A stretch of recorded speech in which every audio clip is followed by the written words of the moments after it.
Lucas capítulo 23, começando no versículo 42. Lembra-te de mim, quando entrares no teu reino.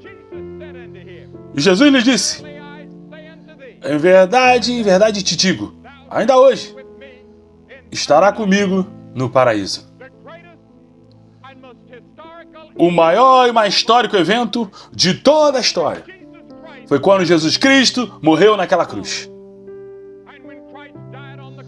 Naquela cruz, o relâmpago brilhou, o trovão rugiu, a escuridão veio, como os pregos foram para as mãos de Cristo, e uma lança entrou no seu lado e os pregos em seus pés. E Jesus estava pendurado entre o céu e a terra, sofrendo para nós.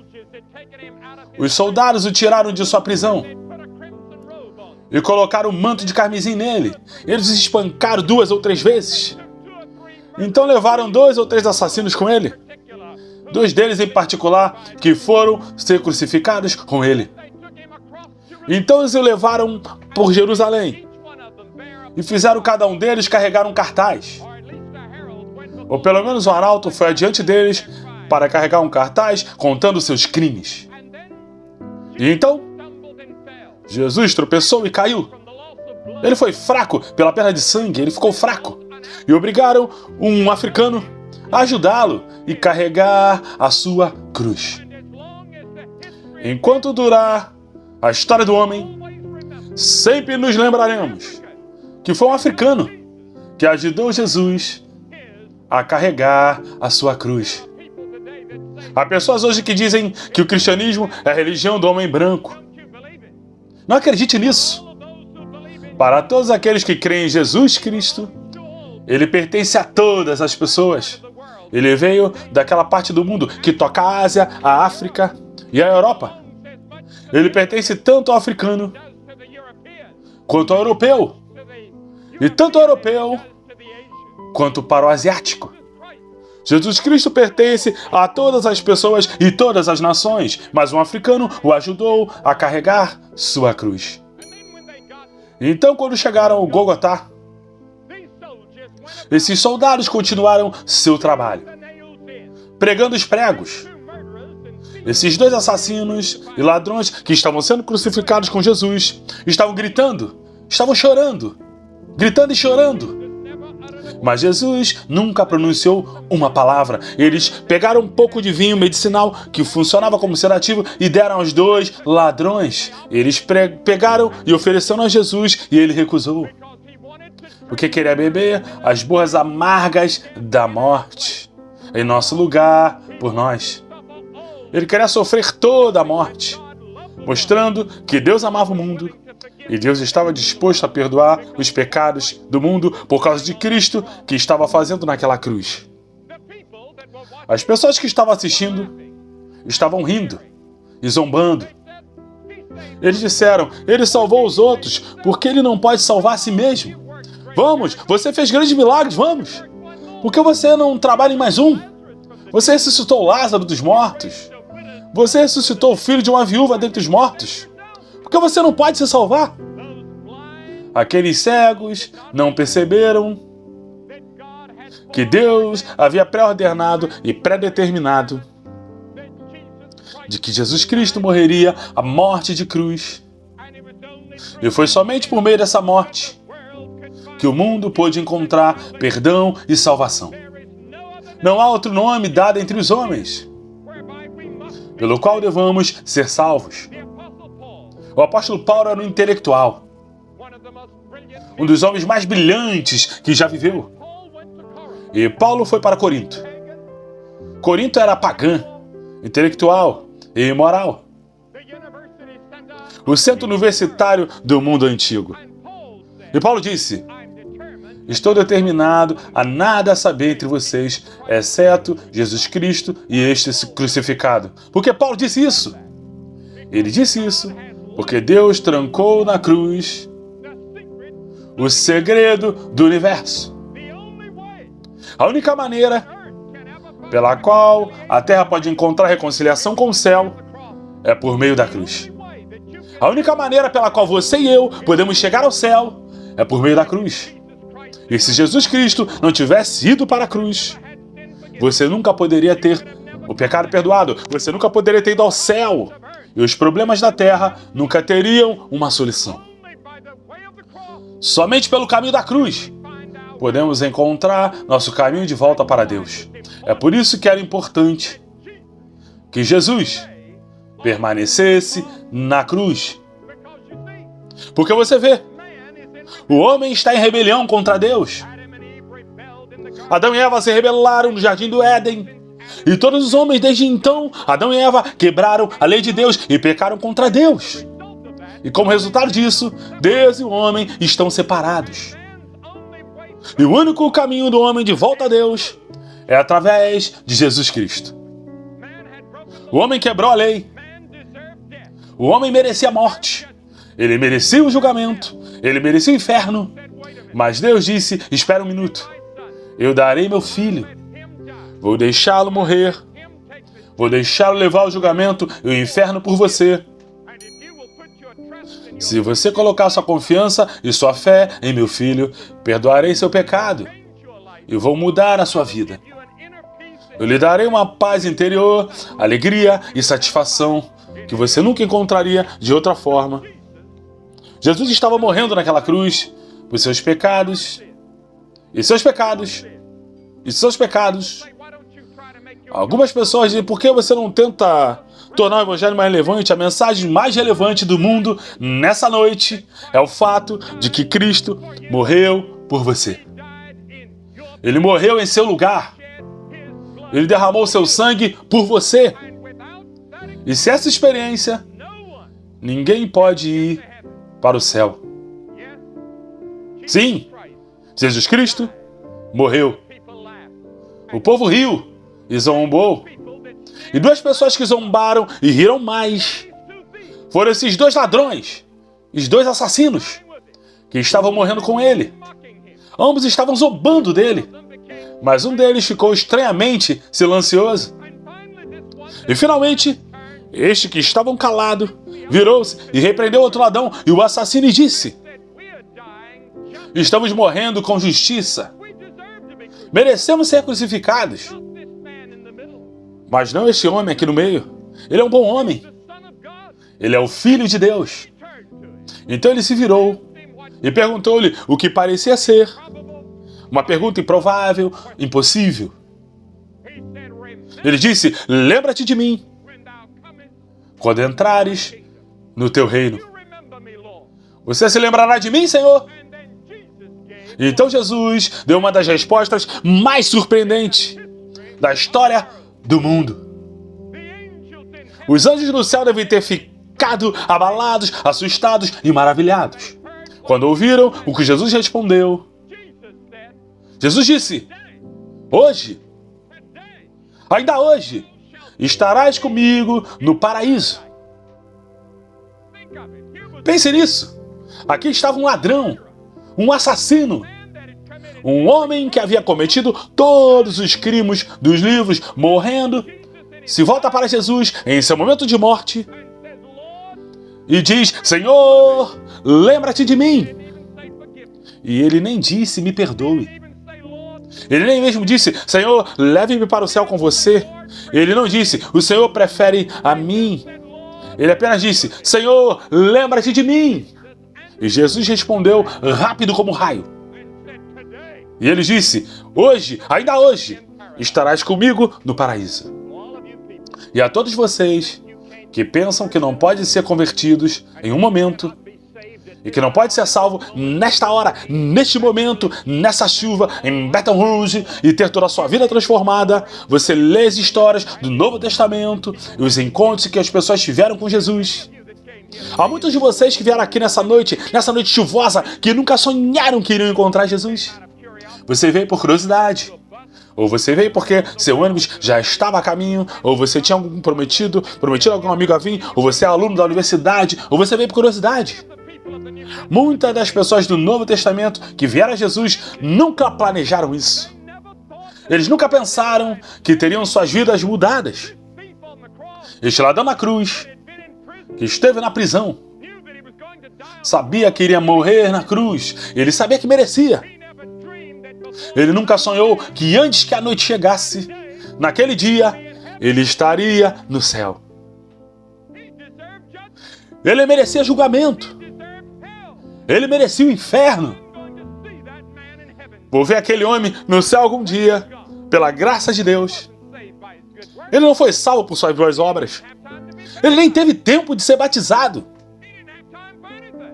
Ele não teve tempo para nada. Mas ele está no céu.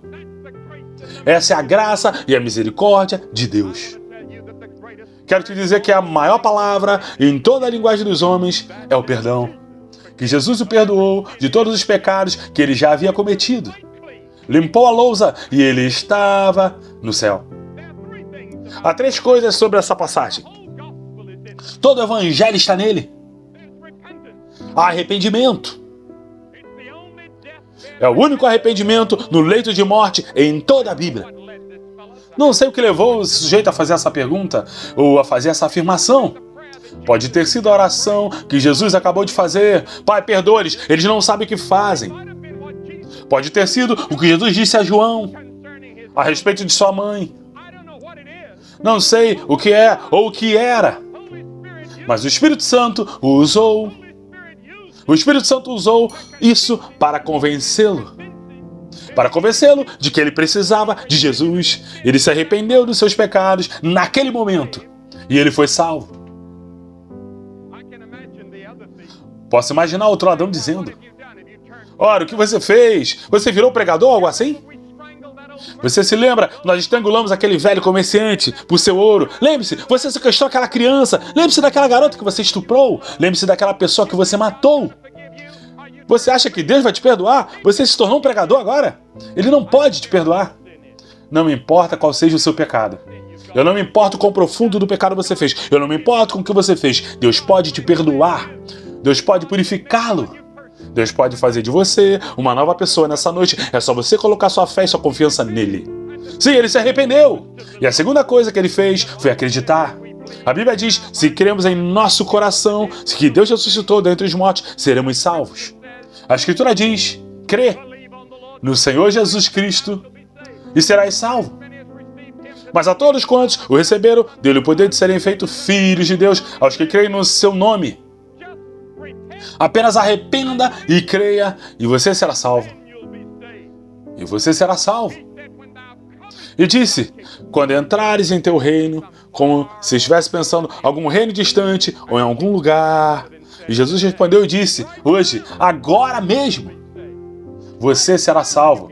Agora mesmo você pode ter a vida eterna. Você pode colocar sua confiança em Cristo agora. E ele o fez.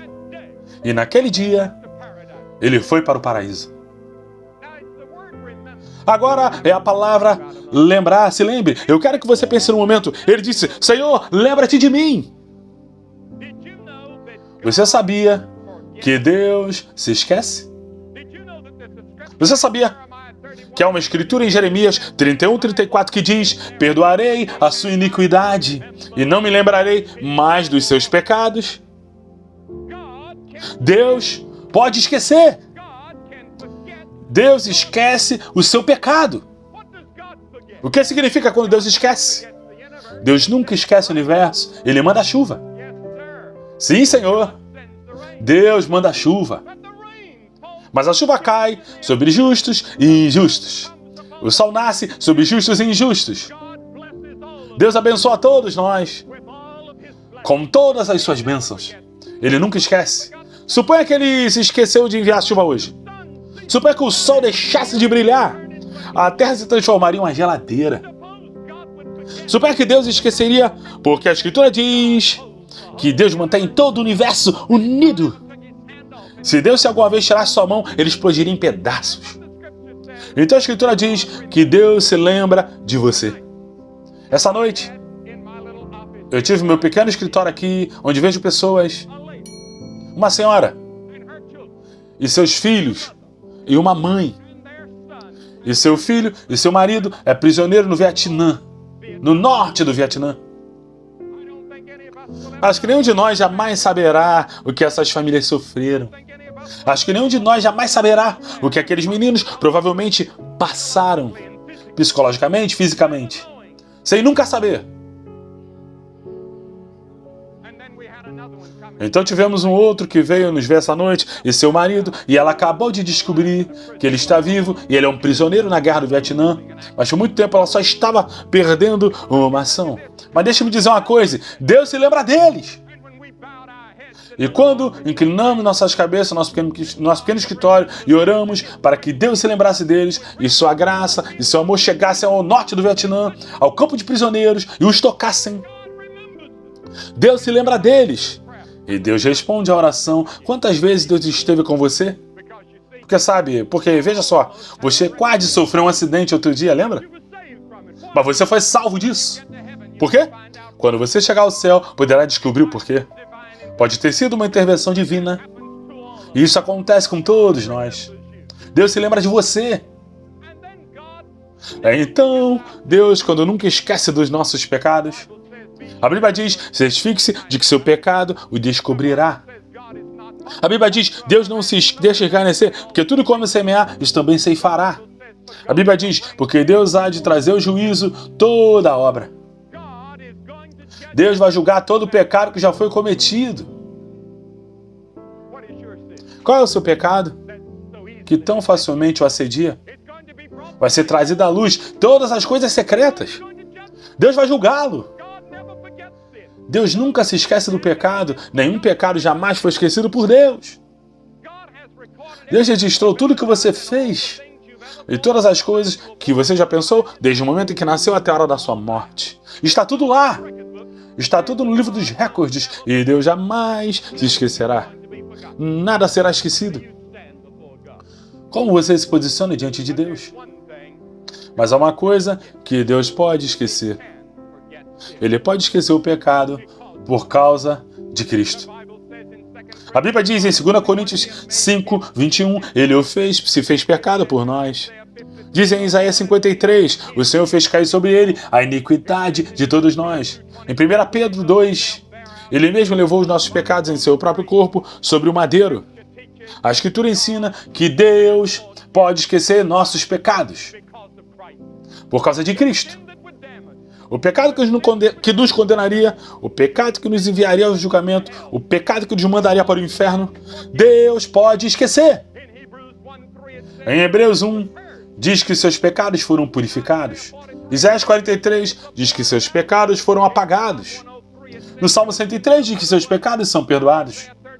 Isaías 38 diz que seus pecados são colocados nas costas dele. E em Hebreus diz que Deus não pode mais se lembrar do seu pecado. Não mais. Senhoras e senhores, porque Cristo morreu, porque Ele ressuscitou, por causa do que Ele fez, Deus não pode se lembrar dos meus pecados. Já cometi muitos pecados em minha vida. Muitos pecados. E mesmo que eu tivesse cometido apenas um pecado em toda a minha vida, isso seria o suficiente para me levar ao julgamento e me perder.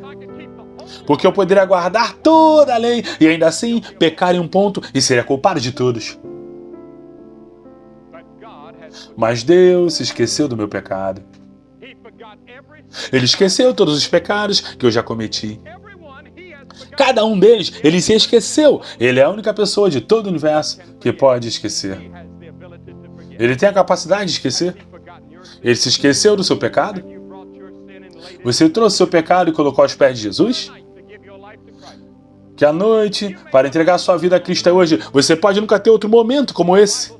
A Bíblia diz, aquele que endureceu seu coração, sendo frequentemente reprovado, de repente será cortado e não terá mais remédio. Você ficou sentado aqui por horas e mais horas durante essa chuva.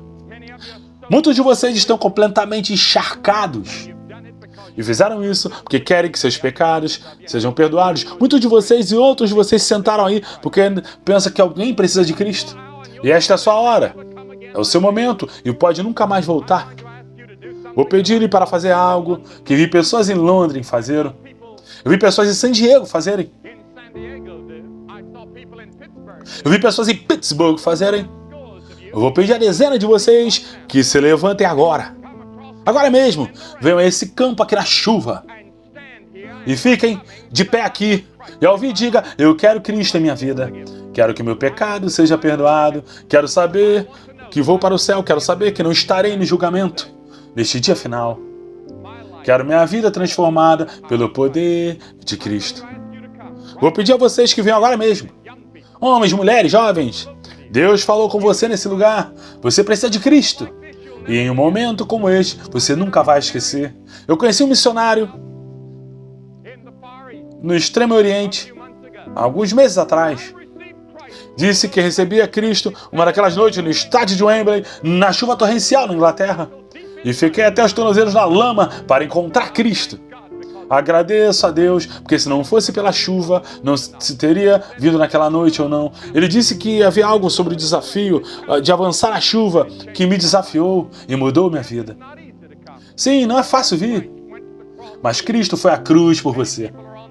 Muitas pessoas estão a caminho agora. Você consegue. Levante-se, venha e faça seu compromisso com Cristo.